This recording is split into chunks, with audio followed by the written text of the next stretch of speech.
Produção Podcast Clio.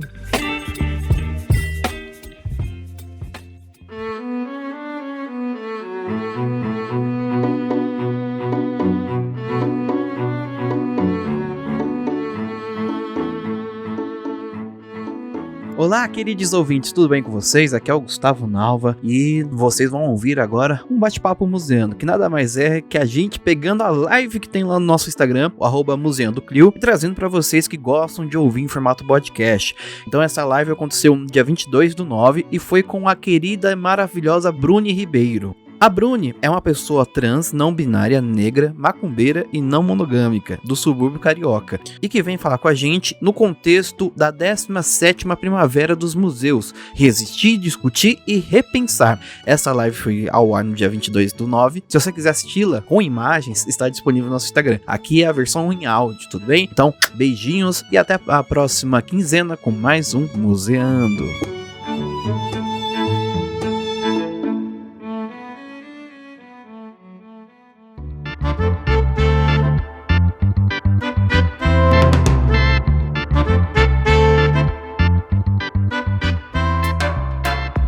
Bom, estamos aqui para uma live museando que fazia muito tempo que não tinha live, viu, Mar? Muito tempo. E Bruni, assim, coisa de séculos.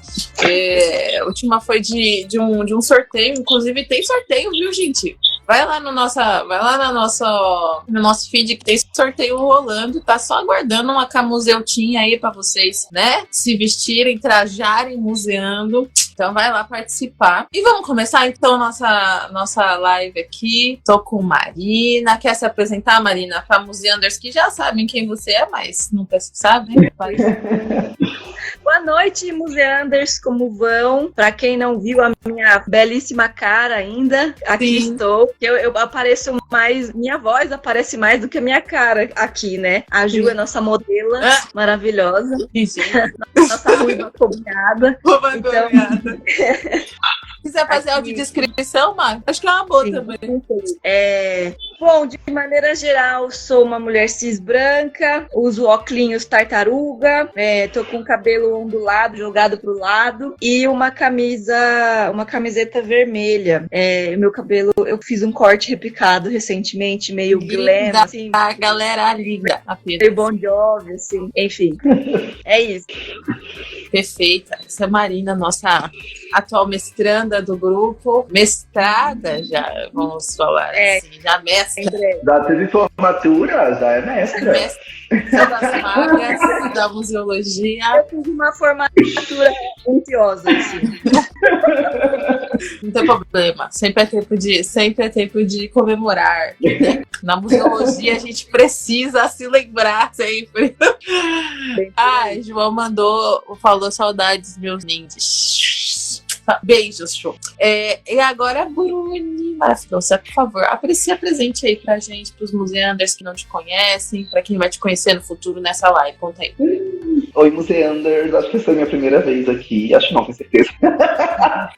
Minha primeira vez aqui, estreando. Pra quem não me conhece, meu nome é Bruni da Silva, eu sou educadora, curadora, pesquisadora, um monte de coisa.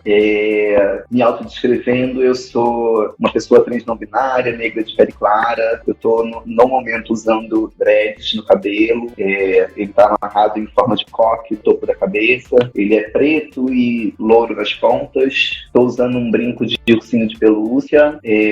Tenho um bigode, um piercing no septo. Estou sentada, uso uma camisa branca com os detalhes pretos. E acho que é isso. Linda. Pronto. Então aqui temos essa descrição deles. E euzinha, Juliana, vocês já estão cansados de ver minha cara aqui, tudo os negócios, história, mas sou eu, Juliana, eu sou assim, uma pessoa branca, estou na Bahia, sou uma pessoa branca, meu cabelo é cacheado, está um vermelho acobreado, como sempre diz Mar. Tô também com uma blusa branca, hoje eu tô sem óculos, e atrás de mim tem alguns quadros, um tá bem colorido, e eu acho que é importante eu falar, porque a gente conseguiu, mas a luta conseguiu conseguiu barrar essa, né, que tá escrito aqui, Brasil Terra Indígena. Conseguimos barrar essa PEC. E vamos continuar, porque a gente sabe que sempre eles colocam baixo do pano e depois voltam, não é mesmo? Mas a gente vai lutando contra. Sabe que é um absurdo. Mas vamos voltar pra pauta, então, que também é uma pauta. Essa que eu acabei de falar faz parte também da 17ª Primavera de Museus, não é mesmo? Se a gente for parar pra pensar. E quem não sabe, né, quem tá chegando aí, não sabe o que é a 17ª Primavera de Museus. A 17ª Primavera de Museus é essa ação que tem todo ano, que o IBRAM, né, ele promove, e é uma semana em que os museus fazem eventos de todas as formas, assim, a partir de um tema gerador, a partir de um tema. Esse tema deste ano vou ler que é um pouquinho grande, Memórias e Democracia, pessoas LGBT+, indígenas e quilombolas. E eu já quero começar essa live perguntando, porque essa live vai ser mais uma conversa, uma coisa assim. Depois, calma, Bruni, que vamos gravar o nosso episódio também. Vai rolar um episódio mais, uma coisa assim mais, né? Isso aí, com certeza, né? Sobre o tema que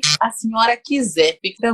Mas, enfim. Queria saber se vocês acham que tá... Essa pergunta a gente não tinha discutido. Se vocês acham que tá de boas colocar tudo isso num tema só? Todas essas coisas, quilombolas, democracia, LGBT+, inclusive LGBTQIAPN+, né? Tem mais letra aí, quilombolas, indígenas, o que vocês acham? Tanta. E aí, quem começa falando? Ju decide quem fala. A nossa convidada primeiro, então, que é, né, mais gente. Meu Deus. Assim, eu acho que tem pontos e contrapontos. Acho importante esse tema estar sendo trazido nesse primeiro ano de volta de um governo, nessa retomada desse processo de políticas públicas e tudo mais. São temas que são transversais, enfim, não acho que são temas totalmente separados, acho que é super possível falar dessas três questões de forma conjunta, ao mesmo tempo que talvez seja mais interessante a gente ter essas questões sendo tratadas também de forma mais focada, mas para além, assim, acho que para além de dizer assim, memória e democracia, pessoas LGBTQIAPN+, acho que pode-se ter a partir disso um enfoque um pouco mais direcionado ou um tema gerador um pouco mais direcionado, mas não me incomodou médio, assim, que fosse as três coisas juntas, não por estarem juntas, mas porque acho que acaba ficando muito solto, tudo muito solto, e não se dá, porque esses três grupos já não são, a gente viu aí, participou do EMUSE nós três há pouco tempo, a gente viu que a pesquisa da PEN Brasil identificou essas três categorias como públicos menos prioritários das ações educativas da maioria dos museus que responderam, então a gente já identifica que esses públicos não são tão contemplados de forma direcionada, né, enquanto públicos dessas instituições. Então, por esse lado, acaba sendo positivo a gente ter uma semana inteira dedicada a ações para essas categorias, né, para esses grupos. Mas, enfim, não sei se eu consegui resumir muito bem o que eu estou pensando. Vai, Marina, fala aí. Eu vou mais complementar, né, colaborar para a opinião de Bruni, porque concordo também, acho que existe um lado bom, um lado que poderia ser mais, não sei falar isso, melhor trabalhado, né? Então, coisas que são transversais, mas têm suas especificidades. E aí, se você bota tudo num grande cesto, você tenta dar conta de tudo e às vezes pode escapar alguma coisa, né? Mas, ao mesmo tempo, a gente tem um desafio, e aí pensando nas temáticas variadas das instituições do país todo, né? Um evento nacional. Então, acho que geralmente a temática desse evento, ela tenta abordar de forma geral os assuntos, né? Justamente para que as instituições de perfis diversos, de acervos diversos, temáticas diversas, possam encontrar aderências ao tema e participar, né? Então, não necessariamente todas as instituições têm que tratar de todos os temas temas para que possam participar das discussões. A importância de ter esse tema, essa junção de temas, ou tanto isolado quanto se fosse um tema específico para cada assunto, refletir sobre como essas pessoas, essas representatividades estão ou não estão em suas instituições, representadas em seus acervos, instituições, né? Às vezes as instituições podem encontrar dificuldade de aderência ao tema e através do link democracia se encontre ali, então, uma forma de promover essa autorreflexão, por exemplo, sabe? Eu chutei aí um exemplo. Então, eu acho que existe esse desafio da diversidade do perfil das instituições, e eu achei que foi muito, muito bom esse tema ter promovido essa autorreflexão nas instituições, elas terem que, assim, se quiser participar da programação, tem que ter aderência ao tema. De que jeito você adere a esse tema? Como as suas ações educativas podem refletir isso? Como o seu acervo pode refletir isso? Como, enfim, suas ações de pesquisa refletem isso? E aí, acho que esse momento, essa temática convidou as instituições a pensarem nisso, né? Sim. Concordo. Sim. E nossa, acho que o que eu pensei quando eu vi também esse tema é muito do que Bruni falou, que é quase como uma resposta a PEN, sabe? É algo como poxa, diante de toda essa pesquisa, porque a gente pode perceber, por exemplo, ano retrasado era sobre inclusão, ano passado foi sobre independência, esse ano, né, sobre isso. Então, é sempre uma resposta a algo que está bastante, de certa forma, uma coisa que está bem atual sendo discutida. E essa PEN, que foi essa pesquisa, né, educação museal que teve toda a UBEC, teve o IBRAM, fizeram vários museus pelo Brasil para entender a situação dos educadores, a situação da educação museal aqui, né, esse limbo, né, essa falta de representatividade também dentro do campo e de participação. Então, eu acho que é muito, para mim foi meio assim, nossa, olha aí, Ibra, olha que danada, é isso mesmo, assim, olha. E a Má conseguiu desbloquear um negócio na minha cabeça que é muito isso. Às vezes, com mais temas, né, as pessoas, elas vão se encaixar, não precisa se encaixar de todas, mas de alguma. Então, as instituições que querem participar vão ser forçadas a discutir sobre isso, né? Então, é quase sobre algum dos temas, dependente, mas é bem legal. Bom, muito bom, muito bom. Começamos bem, começamos já para polemizar, mas foi ótimo, foram ótimas. Então, deixa eu falar. A gente conversou, amiga Bruni, sobre algumas perguntas que a gente podia trazer aqui na roda pra gente conversar, né? Porque diferente do podcast mesmo, essa live é mais... não tem tanto... Ixi, eu perdi aqui. Achei. Não tem tanto pautinha, a gente não pode parar, pois estamos ao vivo para o Brasil inteiro, não é mesmo? 100 milhões de brasileiros que nos amam. Então, vou falar aqui uma coisinha que a gente começou a pensar. E a gente quer perguntar pra você, amiga, o que você entende como democracia? Simples. O que você entende como democracia no campo das memórias? Uma pergunta tão simples. Tranquilo. Só para uma sexta-feira, só faltou a cerveja, a mesma coisa, tranquilo. O que você entende de democracia nesse campo das memórias? Mas, assim, do que isso, como que você acha que as memórias estão sendo tratadas democraticamente? O que você entende disso aí, né? Já que a gente tá no tema. Eu acho que essa segunda pergunta, ela se responde por si mesma, né? Se elas estão sendo tratadas democraticamente, acho que a gente tem caminhado mas acho que a gente ainda está distante de chegar nesse lugar, assim, de ter uma memória, ter as memórias sendo tratadas da mesma forma pelas instituições. Então, a gente vê a maioria dos museus tendo como temas ou como tema das suas exposições, temas dos seus acervos, das suas coleções, a história, a memória, enfim, da branquitude, da singenialidade, uma história, né, que se diz aí oficial, enfim. A gente vê, sei lá, por exemplo, eu tô em São Paulo agora, eu sou do Rio, para quem não fala nisso, eu sou do Rio, mas eu tô em São Paulo essa semana, na minha terra. que eu vim participar, tô na tua terra. que eu vim participar de um evento no Museu Paulista, que era justamente sobre isso, lugares de memória LGBTQIA+.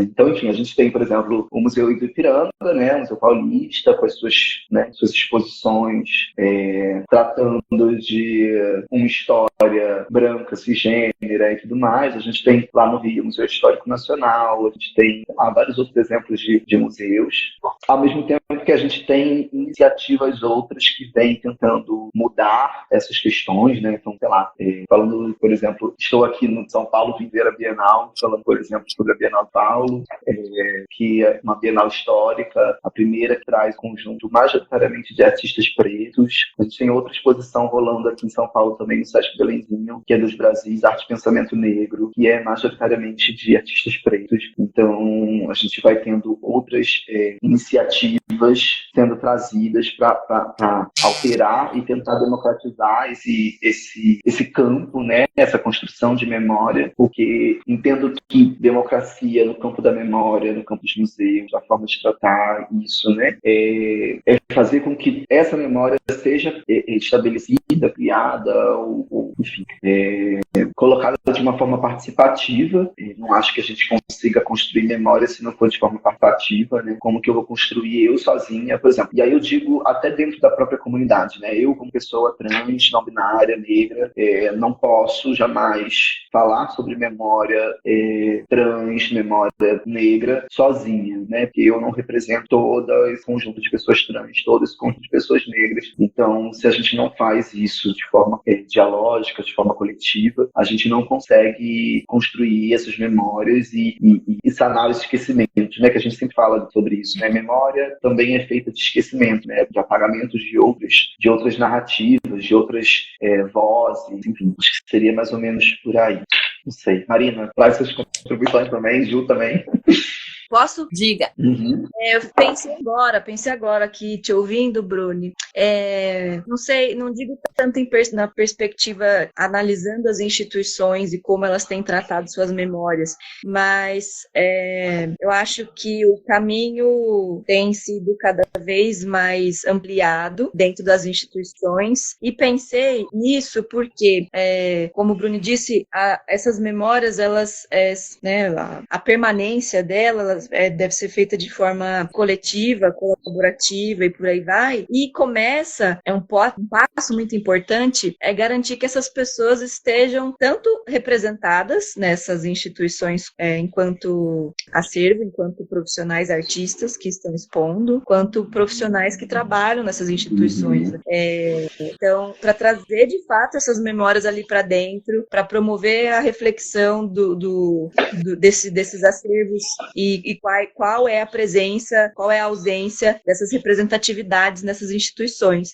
Então, eu tenho visto, por exemplo, as instituições tentando, não quero entrar no mérito de se é uma política afirmativa genuína ou se é só por tabela, mas contratar cada vez mais pessoas que possam trazer essas memórias, essas reflexões para dentro das instituições, certo? Quanto aos acervos, a gente tem essa herança das instituições terem perspectiva eurocêntrica da história dita oficial e todo aquele discursão que a gente está buscando rever, buscando desconstruir e tudo mais. É um desafio que a gente sempre vai lidar com as disputas do campo, né? Conflitos de interesse, de que tipo de registro se quer manter, e também penso muito que isso não está só dentro da instituição, mas de uma forma geral, nas perspectivas das questões estruturais da sociedade, e lembrei da questão eu não sei que evento que foi, acho que foi um show, que, enfim, não sei se vocês ficaram sabendo, tem uma escultura ali na Praça da Liberdade, que é a estrutura do show ali. Um evento geek. Sei lá, não sei nem que evento que era. Naruto não ficaria feliz com essa história, eu tenho certeza disso. Naruto não ficaria. Diga. Entende? São esses exercícios simbólicos de sim, temos que ter pessoas apresentando essas memórias que historicamente são apagadas e esquecidas nas instituições. Acho que é um caminho também que a gente pode percorrer para que um dia a gente chegue e fale. De fato, essas memórias estão sendo preservadas democraticamente aqui, né? Sim. Eu acho que... fala, gente. Desculpa, gente. Não, eu tava... Vocês lembram o nome da estátua? Eu tô pesquisando aqui. Mas... Ih, gente, eu não sei o que é. Eu sou uma negação aqui em São Paulo. Eu sou do Rio, galera. Eu sou do Rio, sem nada. Diga. Mas não, o que eu ia dizer é que a gente já está entrando na segunda pergunta, né?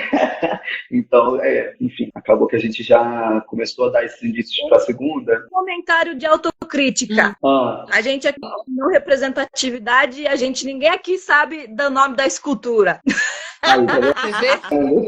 Você vê como a coisa é? Toma Mas o Google, calma. Mas o que nos diferencia é que a gente vai atrás da informação. Calma. Eu ia fazer um comentário sobre o que a Marina trouxe em relação a essas ações afirmativas, né, que têm sido colocadas nas vagas, têm sido abertas em várias instituições e tal, que acho que é uma ação fundamental, né, da gente ser feita. Eu não lembro agora aonde eu ouvi isso, qual foi a instituição, mas alguma instituição que tá com uma política, enfim, interna, assim, de contratação apenas de pessoas negras, até que a estrutura da instituição se equipare, né, fique de uma forma equitativa, né, porque a gente tem a maioria das instituições sendo compostas por equipes brancas, por pessoas brancas, né, e aí essa instituição está nesse processo para equiparar isso. Quando chegar num processo de equiparação, aí as coisas, as vagas voltam a ser de forma um pouco mais aberta. E aí eu volto ao que eu tinha falado sobre a questão do diálogo, né, de fazer, de construir as memórias e tratar dessas memórias de forma democrática. E a gente não tem, né, como fazer isso se nossos corpos não estiverem presentes fazendo isso acontecer também, né? Então, acho que é uma limitação mesmo que as instituições têm, que as pessoas que estão nessas instituições têm. E aí eu penso, por exemplo, em instituições que são públicas e que só tem renovação de pessoas, né, de funcionários a partir de concurso, né, sendo que a gente não está tendo, né, esses concursos de inovação. Penso, por exemplo, no caso do IBRAM, que só teve um concurso até hoje.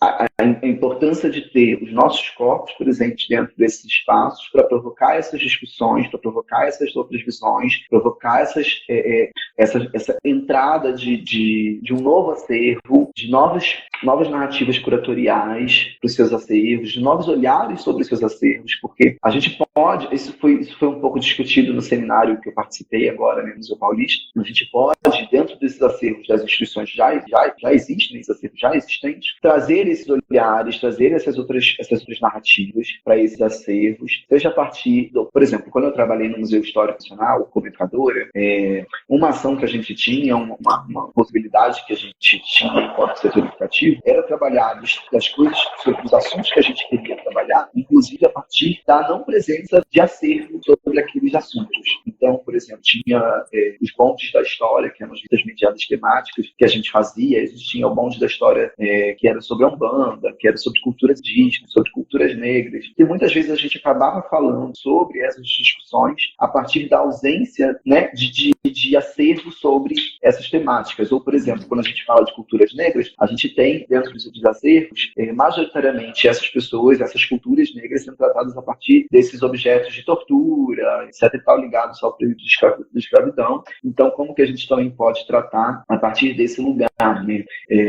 Acho que é super possível, mas não dá para a gente deixar de pensar que a aquisição de novas peças para o acervo, a presença dessas pessoas enquanto funcionárias dentro daquela instituição. E aí não adianta também ter essas pessoas enquanto funcionárias apenas, né? Isso a gente tem discutido muito ultimamente. Não adianta só contratar pessoas negras, pessoas indígenas, pessoas trans, pessoas com deficiência, etc. e tal, para estar numa posição dentro da instituição que seja subalternizante, né? Que seja vista dentro da instituição como um lugar subalterno, porque geralmente aqueles cargos com menores salários, com menos poder de decisão, com menos voz, com menos alcance das suas vozes, porque a voz está ali, né? Apesar de não ser escutada. Então, enfim, acho que é por aí.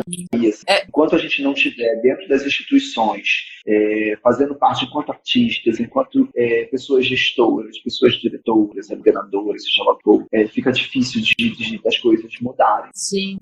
Me veio muito na sua fala, essa questão da gente trazer a memória a partir do esquecimento, né? Já que uma coisa precisa da outra para existir, a gente força essa ausência, a gente força a presença desse esquecimento para se lembrar de alguma coisa, né? Para fazer se lembrar.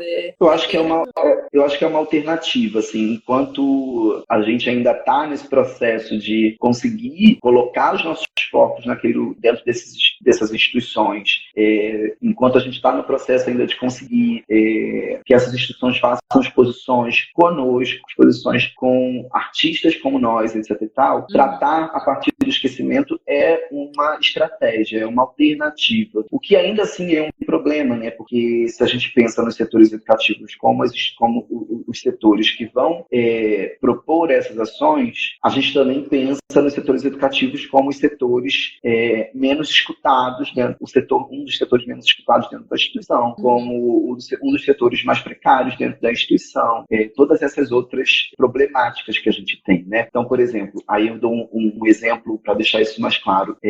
Quando eu trabalhei no Museu da Manhã, na Semana de Museus do ano passado, que o tema era Poder dos Museus, eu, Diego, que é um homem cis indígena, e Duda, que é uma mulher cis branca cega, a gente propôs uma atividade para a exposição principal do museu que trazia uma alternativa de curadoria para a exposição principal, né? Para quem não conhece, é uma exposição que fala sobre sustentabilidade e tal, mas que deixa a questão cultural e social por fora, tanto quanto por fora dessa discussão sobre sustentabilidade. E aí a gente fez uma proposta educativa que era uma curadoria, em cima da curadoria, composta só por artistas indígenas, negros e trans brasileiros, artistas brasileiros, né, para aquela exposição. Mas aquela ação ela foi utilizada na Semana de Museus e depois ela não foi dado o devido valor para ela dentro da instituição, entendeu? Que poderia ter sido feito um projeto incrível, assim, e não foi. É um dos medos, né? Eu, pelo menos, sempre fico meio assim. É igual fazer atividade sobre, né? Sobre pontos de sei lá, raciais e tal, só em novembro, né? Tipo assim, faz novembro inteirinho, aí no resto do ano parece que não existe mais. Exato. Esse é um dos meus principais medos, assim, quando... Mas é isso, assim, eu acho que sempre vão ter essas contrapartidas, né, desses eventos. Sempre vai ter um grande alerta, sempre mais pessoas vão ficar sabendo, mais pessoas vão discutir sobre o tema, mas também pode ser, né, sempre tem esse... É aí que a gente tem que ficar sempre atentos, não é mesmo? Mas deixa eu falar sobre essa questão da democracia. Eu acho que é muito... Eu fui muito eu pesquisei, assim, no Google mesmo, tá, gente? Pesquisei no Google também o nome da estátua. A estátua é da sambista negra Madrinha Eunice, grande sambista. Com certeza, Lucas Inocêncio deve fazer trabalhos, porque, né, dentro do circuito Liberdade, lá, que é lá com o Museu dos Aflitos, inclusive Lucas, logo mais o nosso episódio sairá. Mas, enfim, que democracia é essa... Que é o povo, a etimologia, né, a história da palavra é povo e poder. É basicamente povo e poder. Então, o que Bruni disse é isso. São as pessoas fazendo as coisas, né, participando das coisas. E eu também pensei assim um pouco, enquanto né, vocês falavam, de uma questão que eu tava lendo para a história de arte da arte brasileira, da arte, o que eu acho muito doido como a gente ainda consegue usar as coisas no singular. Isso para mim, eu não entendo mais. Não dá mais para arte brasileira. Qual arte, né? Mas enfim, história da arte brasileira, e a gente está vendo sobre sobre arte indígena e como não se é dado o título de artista para indígenas, para as obras, né?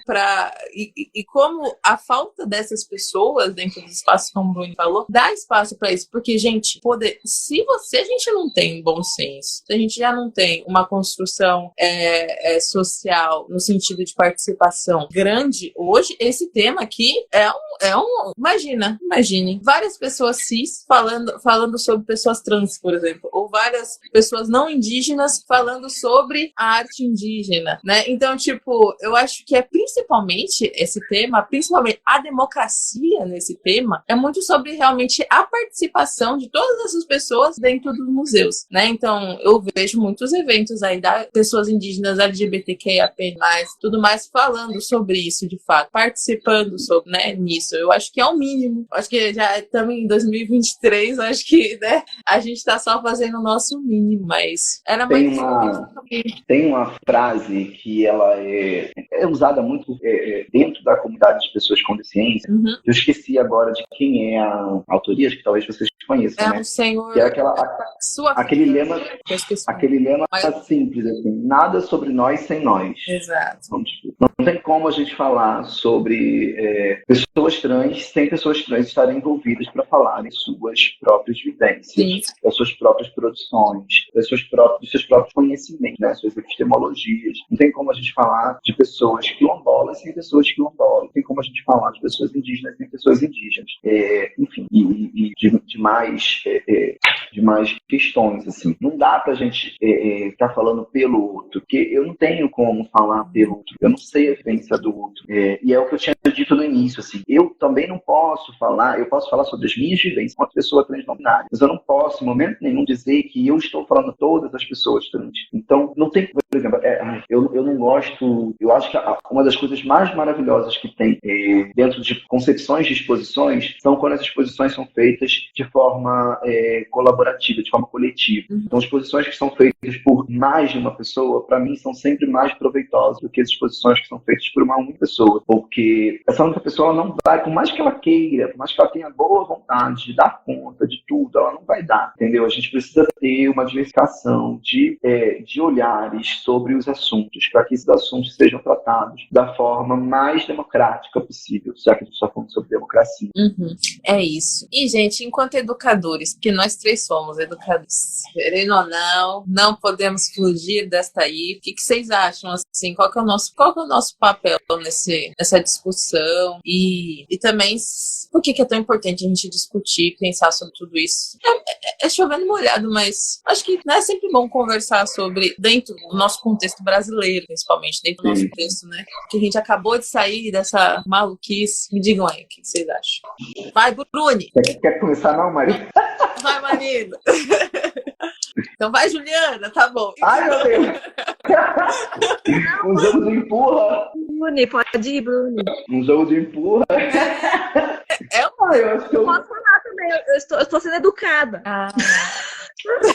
Porque eu não queria também dominar a fala aqui, ficar só eu falando. É a nossa convidada. Você pode... Sei lá, né? Acho que a gente já conversou um pouco sobre o nosso papel enquanto pessoas educadoras, né? Nessa questão da democracia, da diversidade de assuntos e tudo mais. Eu acho que os setores educativos são os espaços dentro dos museus com maior potência criativa, maior potência discursiva na atualidade.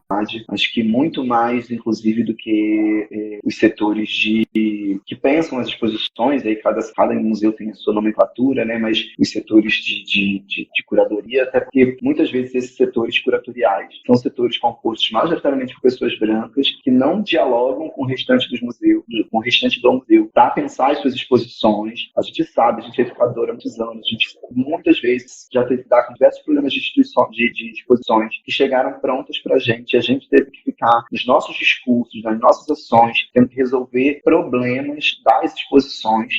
Então, eu acho que eu defendo isso com muito firmeza, que os setores educativos são os espaços mais potentes de produção de conhecimento dentro das instituições. Assim. Enfim, é o setor, são as pessoas que estão ali para ter o contato com o público, direto com o público. Então, eu me vejo muito nesse lugar. Eu falo, e é isso que eu tento até trazer na minha dissertação, né, que ainda está em produção, diferente da Marina, que já está terminando, eu ainda estou um pouquinho atrasada. Vai sair, amiga. Vai sair. como que nós produzimos conhecimento, assim, um conhecimento válido, conhecimento basado sobre qualquer assunto que a gente queira tratar. E acho que isso é uma potência muito grande das pessoas educadoras, é que a gente está sempre pronta para tratar de qualquer assunto. Eu já trabalhei em museus de diversas tipologias, com diversos acervos distintos, de temas distintos, e eu sempre estive, eu e outras pessoas que trabalham comigo, prontas para lidar com aquelas discussões, assim, e produzindo ações incríveis, sabe? Então, acho que o nosso lugar, e aí pensando também, né, nessa questão de entrada dos nossos corpos nessas instituições, são essas estratégias que a gente também traça, porque os setores educativos são os setores que geralmente são porta de entrada de pessoas indígenas, negras, trans, com deficiências e tal, dentro das instituições, de forma mais fácil, né? É ali que a gente entra, recebendo salários péssimos, mas é ali que a gente entra. Acho que talvez é justamente por isso que é ali que colocam a gente, né? Que é pra a gente também não ter tanta ascendência, assim, porque aí isso me fala sobre questão de classe, né? Nessa discussão. E como que a gente, a partir do momento que a gente entra, a gente consegue, que é o nome da palavra. Esqueci a palavra que se usa para isso, mas subverter. Como que a gente consegue subverter a própria lógica da instituição, sabe? A partir do momento que a gente consegue ter uma porta de entrada, a gente consegue subverter a estrutura daquela instituição, mesmo de forma pequena, mesmo que a passos de formiga, mas a gente subverte. Muitas vezes a gente acaba sendo demitidos por causa disso, mas a gente deixa um pouquinho da nossa marca ali. Assim. Um monte de gente nada a ver com nada, entrando em cargos altíssimos. Exato. E aí, cara, isso pra mim surge, por exemplo, aí eu vou dar um exemplo, eu não sei como é que a gente tá de horário. Como é que a gente tá de horário? Não, fique tranquilo. Agora, fique tranquila, porque agora não cai mais. A gente descobriu isso. Entendi. Pode ir, vai com fé. A preocupação era essa, do nada, pum, cai. Mas, assim, a gente tem... aconteceu uma situação recente, que não foi dentro de museu, mas foi dentro da cultura, né? Que foi com a Lei Paulo Gustavo, lá no Rio, que era uma lei, aí, especificamente na parte de audiovisual, que só aceitava só aceitava produtoras, não pessoas MEI, por exemplo. E aí teve uma produtora que entrou em contato com uma pessoa amiga minha, que é trans não binária, para essa pessoa participar da equipe como produtor do filme que ia ser produzido, né? Enfim, o filme que ia ser criado lá. E aí a pessoa que estava entrando em contato era de uma produtora branca, rica, da Zona Sul lá do Rio, com uma equipe totalmente cisgênera, e estava fazendo um chamamento aberto, público, específico para pessoas que preenchessem um tiquezinho lá no edital. Então, eles estavam fazendo um chamamento para pessoas negras, pessoas trans, pessoas indígenas e tal, entrarem, fizerem essa equipe, para que assim eles conseguissem, né, essa produtora conseguisse aprovar o edital. E aí a pessoa falando, por exemplo, ao invés de falar indígena, falando, a gente tem que contratar índio, a gente tem que contratar, entendeu? Só para poder ter essa aprovação. Isso acontece muito dentro dos museus também, né? Quando as nossas contratações são feitas, eu já falei isso outras vezes em outros lugares, é sempre uma ou duas pessoas negras, uma ou duas pessoas trans, uma ou duas pessoas com deficiência, que é para poder, sempre nesses setores que estão em contato com o público. Então, o setor de educação, o setor de orientação de público, que é para o público estar ali circulando e ver, e aqui, ó, tem uma pessoa preta aqui, tem uma pessoa cega ali, e um surdo, e uma pessoa indígena, e caramba, ó, que museu incrível, que museu diverso. Mas quando a gente vai ver no organograma da instituição, os cargos de chefia são todos compostos, ou majoritariamente compostos por pessoas brancas, por pessoas cis, por pessoas de classe média alta, enfim. Então, já nem sei mais como é que eu... Da onde que eu cheguei pra falar disso? Onde eu tava? Eu perdi minha linha de raciocínio aqui. Mas, enfim. É isso. E, às vezes, até a galera do Sudeste... Tipo, não podemos deixar de falar disso, né? Porque somos sudestinas, mas somos sudestinas com consciência. Somos sudestinas com consciência. A outra segurando o cano do metrô. Gente, não tem como. A gente tá num país onde a conservação de museus, a concentração de investimento de cultura é majoritariamente aqui, principalmente nesses dois lugares onde você agora está na Bahia, né? Mas onde eu e Marina habitamos, onde você nasceu, né? Que é São Paulo e Rio de Janeiro. Então, enfim, se a gente está tendo toda essa discussão aqui, imagina como é que é o processo em instituições de outros estados, de outras regiões, né? Sim. Aqui acontecem várias coisas, galera, que se eu contar, tá? Mas, olha, essa é a história. Socorro. Essa é pra uma live aqui só nós três. A gente faz uma só nós três. Uma fofoca é que você não tá aqui, Ju, porque eu e Marina daqui a pouquinho vão sair pra jantar. Vou te colocar essa inveja. Vou te colocar essa inveja.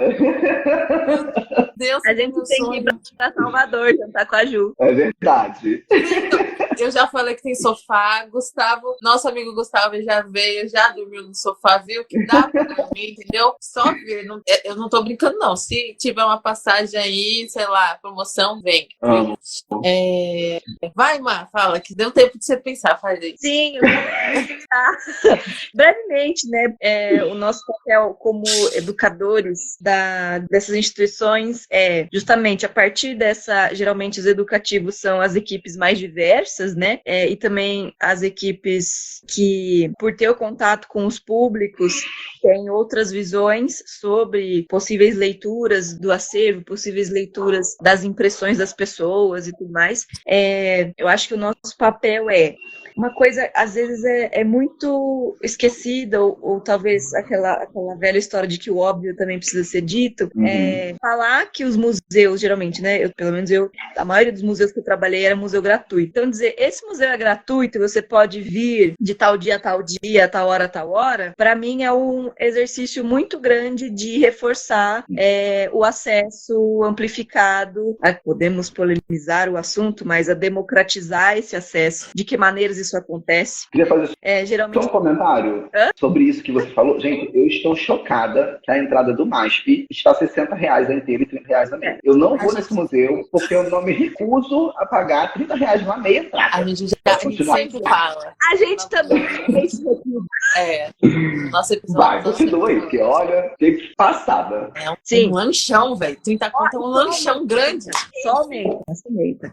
Mas enfim, então, acho que transmitir essa mensagem de que, pelo menos a maioria, né, dos museus são gratuitos ou têm suas gratuidades aí garantidas em algum dia da semana para as pessoas. Eu acho que é um exercício importante que a gente tem que fazer em termos de democracia mesmo.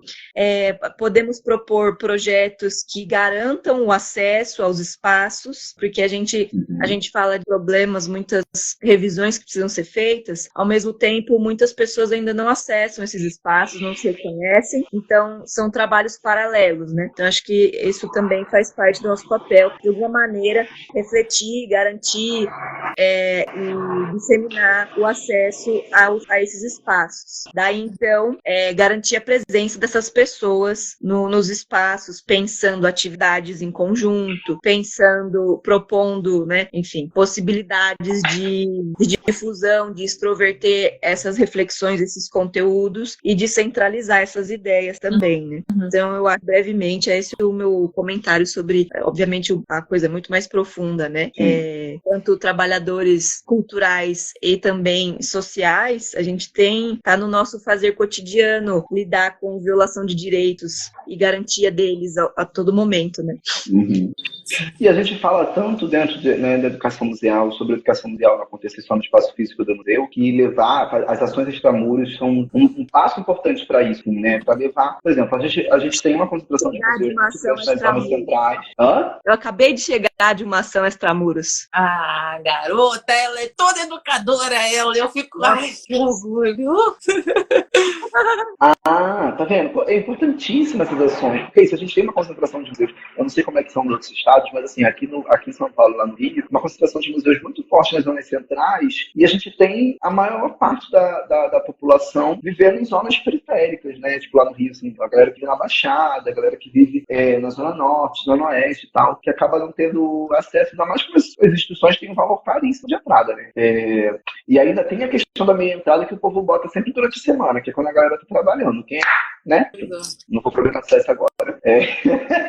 Mas levar essas ações para fora, propor essas ações fora, propor as ações dentro das escolas, dentro de praças públicas e tudo mais, é uma alternativa muito incrível, assim, de democratização desse acesso às nossas instituições. Sim, e vai além ainda, sabe? Eu tava com vocês falando, é isso, né? A questão do chover no molhado e tudo mais, da nossa presença mesmo, da necessidade de a gente ter presenças de todos os tipos de corpos e pessoas no próprio corpo educativo e no corpo institucional como um todo, né? Porque senão fica essa tokenização até, né? Que o Bruni trouxe, uma pessoa com deficiência, olha que legal, mas assim, quando a gente sabe que não tá na prática, é só uma questão de visão, só de realmente expor, né? A educadora acaba cumprindo uma função também de exposição, de se expor para algo da instituição, mas eu estava trazendo uma coisa que Rita Maia, minha professora, que eu ainda estou na graduação, ainda sou a jovem graduanda, não sou tão assim, né, como vocês já mestrandas e tal, ou mestradas e mestras, mas enfim, de que a gente estava conversando sobre como é importante em concepção, né, concepções ideológicas, a instituição pensar como um todo em como se tornar de fato atrativa para as pessoas, mas principalmente trazer das pessoas, tipo assim, essa informação vai vir das pessoas, porque como que a gente vai saber o que o povo quer se a gente não pesquisar? Pesquisa de público, para mim, é absolutamente tudo, né? Trazer, porque enquanto educadores, a gente tá com esse público constantemente, conversando e tudo mais, mas é uma questão de gestão, uma concepção de se pensar o espaço também, ainda cabe, pensando, né? A quem é interessante um museu monumento ainda? Se a gente for conceber um novo museu, né? Que é muito difícil acontecer, mas às vezes acontece. Tá sendo pensado aí, o Museu da Democracia. Sim. O IBRAM tá pensando aí na construção do Museu da Democracia. Museu enorme. Oi? O IBRAM tá pensando na construção do Museu da Democracia. Né? Sim. O que seria esse museu? Sim. E como seria esse museu? É monumento? É esse negócio grande que para as pessoas se sentirem pequenas? Ou esse negócio... Então, assim, eu acho que é uma questão de atualização mesmo. Enquanto educadores, assim, né? A gente está sempre atualizado, sempre realmente tentando e sempre batendo na tecla da necessidade de uma gestão bem feita. Porque se a gente conseguir, e de plano museológico, pelo amor de Deus, que é no plano museológico que muitas vezes a gente vai conseguir tudo isso. Na prática, a gente sabe o que fazer, como você disse, Mar. É chover no molhado. Na prática, a gente sabe que a gente precisa fazer um programa de educativo maneiro, um programa de educativo que abarque todo, tipo assim, o maior número de pessoas possível. Um programa acessível educativo, um programa de acessibilidade em todos os aspectos, né? Principalmente e aí vem, a gente enquanto educadores, a gente tá, mas o nosso chefe sabe que as pessoas do espaço têm que saber utilizar os pronomes, tem que saber linguagem neutra, tem que saber libras, tem que saber, ou então só falar com pessoas que não sabem ler, por exemplo, sabe? Tipo, como tratar pessoas que são de... Sim. Enfim, são de outras... Eu acho que é muito grande.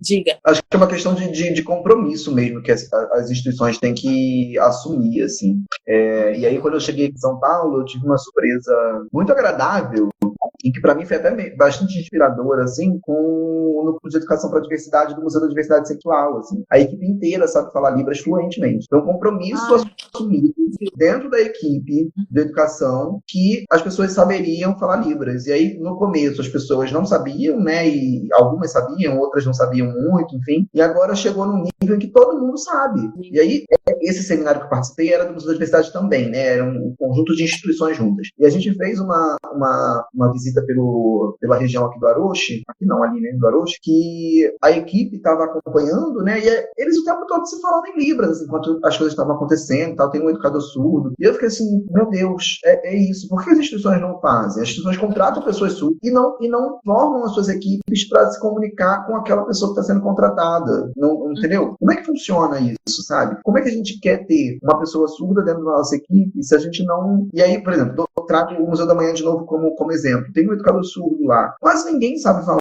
com ele dentro da instituição, porque as pessoas não sabem, as pessoas não se interessam em saber.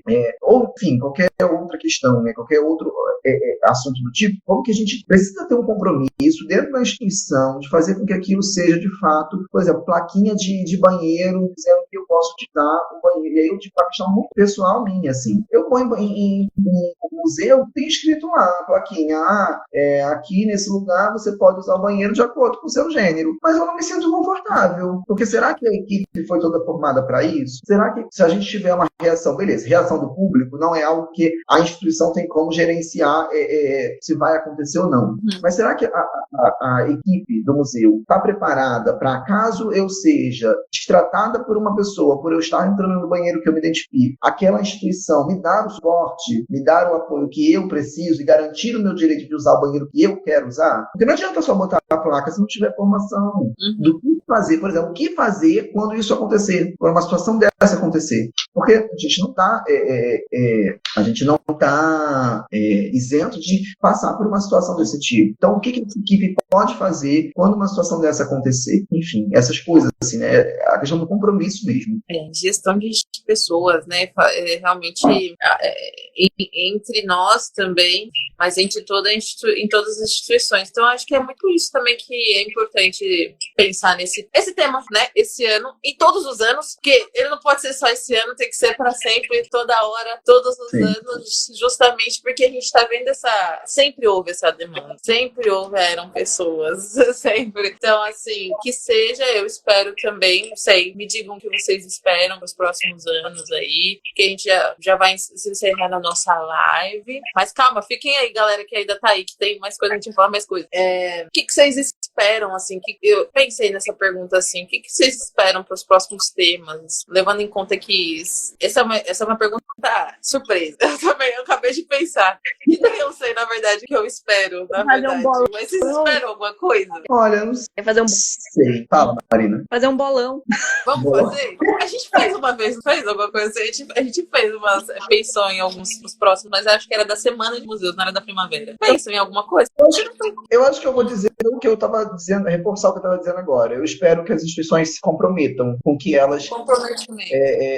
se comprometam com que elas dizem que são, sabe? Com que elas querem dizer que elas têm, que elas fazem, que elas são. Porque as instituições estão atualmente querendo muito se dizer decoloniais, querendo muito se dizer diversas, representativas e tudo mais, mas elas não se comprometem com isso que elas dizem que são. Então, quando a gente vai ver, quando a gente entra na instituição, que a gente conhece alguém que trabalha ali, ou quando a gente vai trabalhar ali, esses são discursos que caem por terra de uma forma muito rápida, porque não tem esse compromisso. Vai ser como não ser fake nerd, né? De você ser como não ser. Como não ser despachado. Sim, e você, Emma? Bom, ao meu ver, eu acho ainda há um caminho muito longo a ser trilhado em vários aspectos, mas eu espero que alguns temas mais relacionados à diversidade apareçam, e pode ser que apareçam temas, se esse for muito geral, talvez temas outros que demonstrem mais interesse em pontos um pouco mais específicos, ainda que tem esse desafio de abarcar uma diversidade muito grande do país e diversidade de museus também, porque, de fato, as instituições elas precisam, ainda mais as mais tradicionais, né, precisam desse tipo de incentivo, desse tipo de cutucão para promover esse tipo de reflexão internamente, certo? E também, quando a gente fala de diversidade, pode, como a Ju falou, parecer que é chover no molhado, porque somos educadores e lidamos com esse assunto com mais frequência, mas falar de diversidade em outras áreas dos museus também é muito importante. Então, eu realmente não sei como que é isso, mas e os temas das outras áreas, sabe? Não só das áreas que mais participam, como o educativo e, enfim, mais, né? Outras áreas de alguns museus também podem participar disso. disso. Mas como que se trata a diversidade nas equipes que são mais técnicas, nas equipes que estão ali mais na parte atrás da cortina, sabe? Do palco. Sim.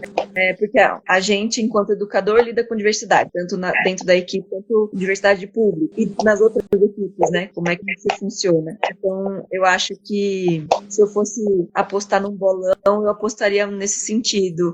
Explorar mais temas falando sobre diversidades no geral, assim, e outras narrativas, né? Esse tema de outras narrativas tem aparecido, falo na Jornada do Patrimônio, que eu nem sei se vai ter mais, chorando sangue. Aí, há alguns anos já vem acontecendo isso. Histórias visibilizadas, outros olhares, outras narrativas, mas de fato a gente tem que partir para ação e não só ficar discutindo tematicamente isso, né? Como que essas ações, qual o impacto dessas ações para as nossas instituições no geral? É isso, Marco. Fiquei pensando aqui que juntou os dois, né? Tipo, como fazer o que como fazer o que eu escrevo? Como pôr na prática? Como que a gente lança a praxis disso aí, né? E dentro de tudo isso aí, porque coisas estão acontecendo, por exemplo, e aqui, assim, plataforma linda, tá, gente? Tô falando aqui, mas é só porque é um exemplo que a gente tá falando. Pra ser pensado, tá? Uma plataforma linda brasiliana foi colocada aí, bonita, leve, tcharará, mas não é acessível. Então assim, ainda se faz muito dentro de uma linha, né, do que deveria ser, mas ainda tem muita coisa que a gente precisa pensar dentro das nossas próprias instituições, dentro da gente mesmo. Eu acho que eu gostaria dessa junção dos dois. Se pudesse, eu vou mandar uma carta, ligar: oi, galera, Branco, tem um ótimo tema aqui pra vocês. A gente vai fazer, eu vou mandar pra eles, porque eu não consegui, eu trouxe a pergunta, mas eu também não consegui pensar muita coisa. Eu acho que a partir das respostas de vocês, eu acho que a transdisciplinaridade, mas eu queria muito algo voltado a realmente gestão, políticas públicas. Vamos relembrar Gil, gente, vamos relembrar o momento da cultura, vamos trazer aí a Margarete, tipo, no sentido de que a gente sofreu muita violência nesses últimos anos. Eu acho que esse tema vem muito também a contrapelo, né? Vem muito de resposta desses anos que a gente passou num espaço 100% antidemocrático, assim, num espaço de violência, num espaço de morte, de dor. Então, como a gente traz isso dentro, como traz vários temas, assim, importantíssimos que já foram, que antes desse governo era super, né, colocado para discussão, parou, né? Houve esse ato antidemocrático de parar a discussão de algo entre o povo, enfim. E aí, fui pensando que talvez seja isso. Agora a gente precisa pensar como fazer tudo isso dentro de um processo de gestão, dentro de um processo de realmente prática, dentro de um processo de praxis, que eu acho que junta tudo isso que a gente está falando, né? Como realmente trazer a teoria à prática dentro dos museus para que a gente pare de querer parecer algo que a gente não é e consiga englobar todo mundo do jeito que a gente diz que engloba, né? Faz sentido? Faz. Gente, é isso. Vocês gostou da live, Bruni? Eu amei. Eu tava nervosinha antes de chegar, assim, meu Deus, não sei o que eu vou falar. Mas acho que foi ótimo. A gente conseguiu ter uma conversa muito legal. Aprendi muito. Você é incrível. A gente agradece muito, muito, muito você ter participado. E fique tranquilo, que é só Só que, galera, Museanders é só um pedacinho de Bruni. A gente ainda vai fazer outra coisa. É um gostinho de quer mais. Exatamente. Que a gente já percebeu, não sei se vocês perceberam, a gente sabe que mais coisa pra cá, pra gente, pra falar, pra gente discutir todos juntos. E é isso, muito, muito, muito obrigada, minha amiga Má, por ter também estado aqui. E pior que a gente faz uma live, mas faz quase no mesmo jeito de um podcast, né? É um saco isso, eu agradecer igualzinho o podcast, mas... Obrigada, minha amiga Má, por estar aqui. Eu que agradeço. Agradecer vocês. Eu quero agradecer vocês por tudo. Eu amei estar aqui com vocês. Foi muito bom. Que bom, Bruni, que você gostou. Quer falar alguma coisa, Má? Não, tô feliz, tô muito grata também. Gostinho de quero mais e aguardemos os próximos capítulos / episódios. Sim. Bruni, tudo bem se a gente pegar esse live depois e talvez postar nas plataformas? Como pode? À vontade. À vontade. Só o primeiro, depois a gente vai fazer sobre o seu tema também. A minha imagem tá no mundo. Bruni, vamos gravar sobre seu mestrado? Vamos. Ai, meu Deus do céu. Calma aí, deixa eu terminar primeiro. primeiro. Nervosismo, Já tem um monte de coisa feita aí. Já tem um monte de coisa feita. A falar ajuda a organizar. Fala o que já tem. Então. Aí, bora aí. Bora que bora. Não tem essa não. Ou então qualquer outro tema que você achar legal, estamos aí pra fazer também. Sim. E vocês, museadores que ficaram conosco esse tempo todo, que foi rapidinho, passou rapidinho, porque a gente sabe que a nossa é sempre uma conversa tranquila, a gente sempre conversa aqui, acaba aprendendo muita coisa no final das contas, por incrível que pareça, olha que louco. E muito obrigada por terem ficado aqui, tá? E esperem receber muito provavelmente essa live próximo num episódio da Museando. E é isso, vocês aí, né, os teus, o Ibran e tudo mais, os museus, a luta LGBTQIA+, quilombola, indígena e democrática, principalmente, seguem vivíssimos. Então é isso, gente, beijo.